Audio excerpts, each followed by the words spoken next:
Que Dios les bendiga a todos. Qué gustazo, qué alegría, qué bendición saludarlos. Hoy, martes 2 de junio, estamos en la serie Vivir por Fe. Hoy es el día 10 y este devocional se titula El justo por la fe vivirá.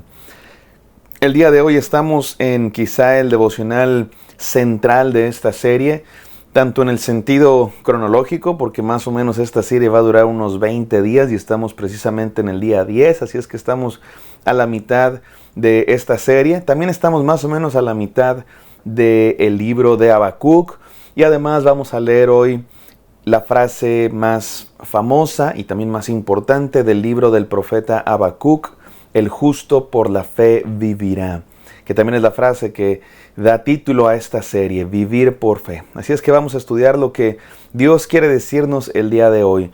Y en toda esta serie, el punto es aprender a vivir por fe, cuando las circunstancias a nuestro alrededor no son ideales, cuando hay injusticia, cuando nos dieron un diagnóstico médico que es trágico, cuando pasa alguna situación familiar, cuando ocurre algún duelo, alguna separación, algún problema financiero o laboral, o simplemente cuando vemos el mundo de cabeza y nos preguntamos ¿dónde está Dios? ¿Qué está pasando?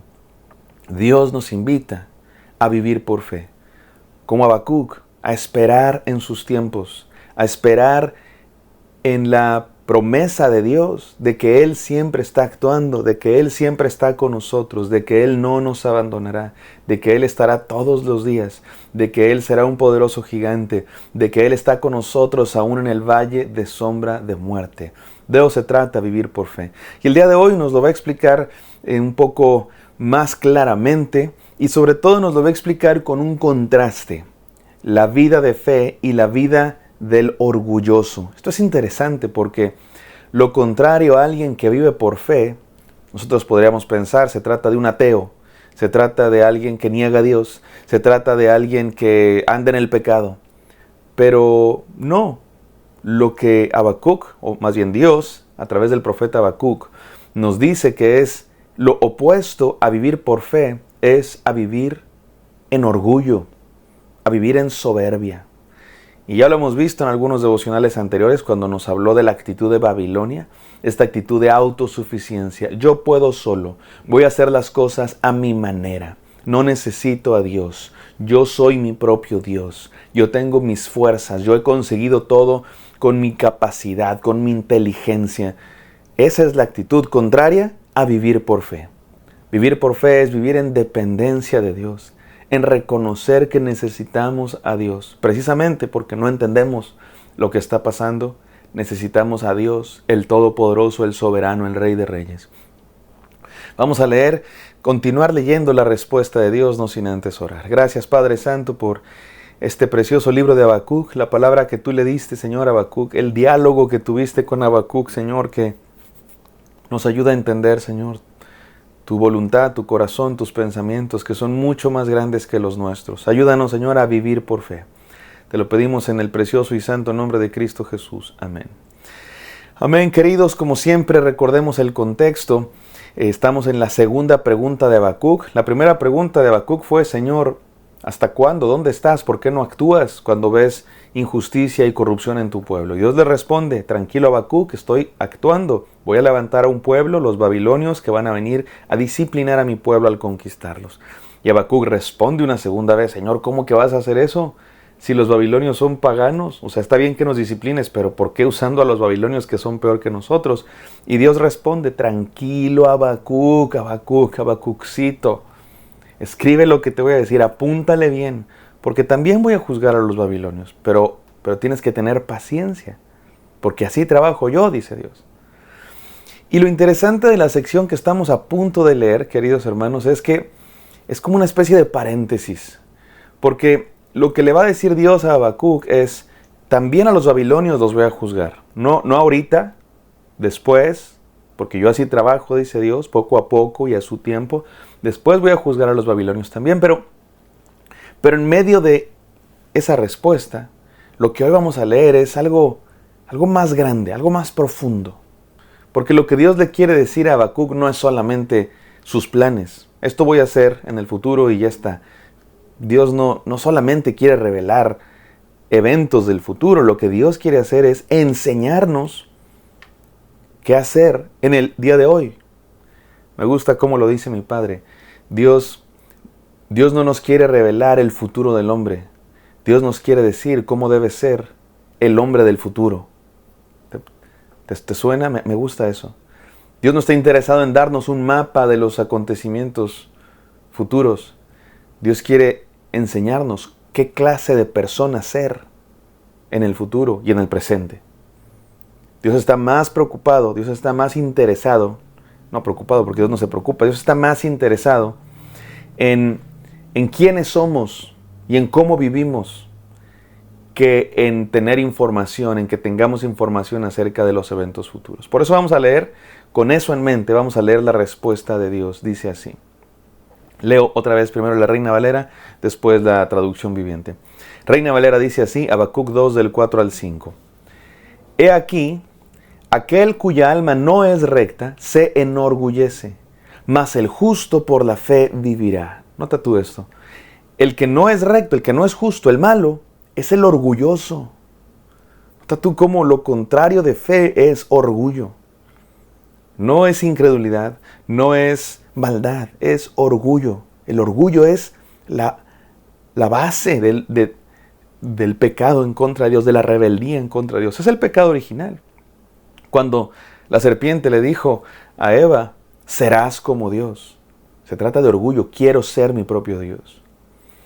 Por el contrario, el justo vivirá por fe. El justo vivirá por la fe, el justo vivirá en dependencia de Dios, en reconocimiento, no en orgullo, no en querer ser mi propio Dios, sino en fe, en reconocer que hay alguien más grande que yo y vivir en sometimiento a Él. Sigue diciendo, y también el que es dado al vino es traicionero, hombre soberbio que no permanecerá.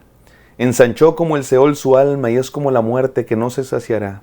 Antes reunió para sí todas las gentes y juntó para sí todos los pueblos. Lo leo en la traducción viviente para tener mayor claridad. Dice así. Mira a los orgullosos, confían en sí mismos y sus vidas están torcidas. Pero el justo vivirá por su fidelidad a Dios. La riqueza es traicionera y los arrogantes nunca están tranquilos. Los que anhelan poder, riquezas, materia, cosas de este mundo, nunca se sacian. La riqueza, el poder, las cosas de este mundo nunca satisfacen el alma. Él dice ahí, el vino es traicionero, nos juega chueco. Las cosas que ofrece el enemigo prometen mucho, prometen felicidad, prometen satisfacción, prometen vida plena, pero no dan nada. Prometen mucho y no dan nada. Dan ruina, dan vacío, dan insatisfacción. Sigue diciendo, abren la boca tan grande como una tumba y como la muerte nunca están satisfechos. En su avaricia juntaron a muchas naciones y devoraron a muchos pueblos. Contrasta al orgulloso con el hombre y la mujer que vive por fe. El justo lo llama aquí. Contrasta al arrogante. Déjenme decir algunos calificativos de esa vida orgullosa que se aparta de Dios, que le da la espalda a Dios, que le dice a Dios, no te necesito. Es arrogante. Cree que todo es por su propio mérito y fuerza. Es inflado. Me gusta la palabra inflado, porque se infla y parece que está muy lleno, pero está vacío por dentro, puro aire. Es insaciable. Nunca llega la satisfacción. Más poder, más dinero, más belleza, más operaciones, más excesos, más alcohol, más drogas, más pornografía, más lo que tú me digas, nunca satisface. Porque todo eso que ofrece el enemigo promete satisfacción, promete placer. Y da un momento de placer, pero a la larga lo que da es dolor. En cambio, la vida en Dios ofrece un placer, ofrece una satisfacción, ofrece una vida abundante, permanente. El orgulloso es autosuficiente. Cree que es autosuficiente. Cree que no necesita a nadie más que a sí mismo. Y está perdido, es lo que nos dice la palabra de Dios. Este texto, el justo por la fe vivirá, es una de las bases en el Nuevo Testamento de una de las doctrinas más importantes de nuestra fe cristiana como cristianos evangélicos. Es la idea de el justo por la fe vivirá. No voy a hacer toda la historia, pero en la Reforma, cuando Martín Lutero, Juan Calvino, Ulrico Zwinglio y muchos otros reformadores redescubrieron el verdadero evangelio de Cristo Jesús, que había estado encubierto por una iglesia corrompida, y ellos redescubrieron el evangelio. Uno de los pilares de este redescubrimiento del evangelio verdadero de Cristo Jesús es la salvación por medio de la fe. La salvación por gracia, no es por obras, es por gracia, y es por medio de la fe. Se recibe a través de creer en Él. Es por gracia, no es por nuestras obras, pero se recibe cuando creemos en Dios. Y este texto de Habacuc es una de las bases de ese movimiento. El justo por la fe vivirá. Porque lo es en el Nuevo Testamento. El apóstol Pablo lo repite en varias ocasiones y el autor de Hebreos también. Romanos 1:17, Gálatas 3:11, Hebreos 10:38 repiten este texto de Habacuc. Se cita. Por eso es tan importante este texto. El justo por la fe vivirá. No se trata de obras. Se trata de confianza en Dios. La salvación no es por lo que hacemos, es por lo que Dios hizo y no se recibe a través de méritos humanos, sino simplemente a través de depender de Él. Muy bien, vamos a las enseñanzas del día de hoy, mis queridos hermanos. 3 enseñanzas que quiero compartir con ustedes. Número 1, la fe es vivir en dependencia de Dios, no en las circunstancias. Cuando las circunstancias a nuestro alrededor son trágicas, caóticas, desordenadas, injustas, no las entendemos, incomprensibles, como decía Eclesiastés, vanidad de vanidades. Nos toca vivir en dependencia de Dios. Pues sí, si andamos en la oscuridad dependemos de aquel que puede ver, nos agarramos de su mano y aún en valle de sombra de muerte no tenemos mal alguno porque Él estará con nosotros. Mi amado hermano, si sientes que hay oscuridad a tu alrededor, agárrate de la mano de Dios. Depende de Él, no de ti mismo, no de tus fuerzas. Vive en dependencia de Dios. Eso es vivir por fe. Número 2, el corazón humano no encuentra satisfacción fuera de Dios. Nos puede ofrecer el mundo satisfacción en un montón de cosas, en fiestas, en excesos, en viajes, en proyectos, en egoísmo, en dinero, en salud física, en apariencia, en atractivo, en carros, en casas, en celulares, en fama, en poder, en 1000 cosas. No hay satisfacción, no hay llenura, no hay plenitud, no hay placer verdadero. Solo en la presencia de Dios, dice su palabra, hay plenitud de gozo, gozo completo. No existe fuera de Dios. Y número 3, la salvación no se consigue por nuestras obras, sino por gracia. Esa plenitud, esa salvación, esa seguridad, no se consigue por lo que nosotros hacemos, sino por lo que Dios está haciendo en tiempos de Habacuc y está haciendo y en nuestros tiempos ya hizo en Cristo Jesús. Siempre es importante recordar que eso que Dios está haciendo, que Dios está prometiendo a Habacuc que va a hacer, se cumple en un contexto histórico específico, pero en mayor medida se cumple en Cristo Jesús. Y esa obra se recibe mediante la fe, cuando creemos en Él. Termino con esta frase. La fe es más necesaria cuando las circunstancias son inciertas. Mi amado hermano, cree en Dios, cree en Cristo, cree en lo que Él está haciendo. Vamos a orar. Gracias, Padre Santo, por esta invitación a vivir por fe. No confiamos en nosotros mismos, ni en nuestras obras, ni en nuestros méritos, sino en la obra de Cristo Jesús que recibimos al depender, al creer, al confiar en Él. Permítenos vivir así, Señor, en fe. Señor, quiebra nuestro orgullo, doblega nuestro corazón para creer en Cristo Jesús y vivir de acuerdo a eso. En el poderoso y santo nombre de Cristo Jesús oramos. Amén. Amén, queridos. Espero que esto haya sido de bendición. Me encantaría encontrarlos el día de mañana. Hasta pronto.